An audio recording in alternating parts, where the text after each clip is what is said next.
Sa sobrang galing ng Pinoy sa Western Conference, may utos na lumpuhin siya. Tara kwentuhan. Game 5 ng OKC kontra Spurs at isang panalo na lang ay may tsansang makabalik ang Oklahoma sa NBA Finals, mga idol. At isa sa mga dahilan dito ay ang may dugong Pinoy na si Jared McCain na bigati naman talaga ang naging performance sa Game 5, mga idol. 20 points lahat sa second half ang ginawa ng kababayan natin. At sa sobrang galing niya, parang may utos pa sa Spurs na saktan at lumpuhin siya.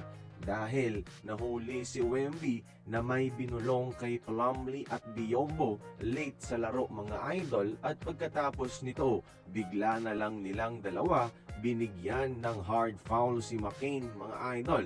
Binigyan ni Plumlee si McCain sa likuran ng isang delikadong foul pero walang unsportsmanlike na tinawag, habang muntika na mapuruhan yung ulo ng ating kababayan sa hard foul ni Bismack Biyombo.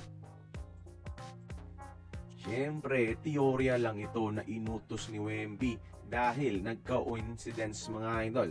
Coincidence lang to, so di natin sure. Di naman siguro completely saktan o i-injury yung utos, no? Frustrated kasi sa tawag ng referees ang Spurs dahil nga may bias sa OKC yung physicality ng laro. So siguro, inutos na kung magpa-foul kayo, make it worth it. Make sure na ramdam ng kalaban. Pero delikado pa rin yun, mga idol, ha. Kung napuruhan si McCain at di makalaro, isang 20-point scorer ang mawawala sa OKC. I guess, sobrang galing talaga ng Pinoy-blooded guard para bigyan ng ganitong mga klase ng foul para mapigilan lamang, no? Kaya kayo, mga idol, tingin nyo ba, makakabawi pa kaya ang Spurs o tuloy-tuloy na ang OKC? Join the conversation. Komento lamang sa ibaba.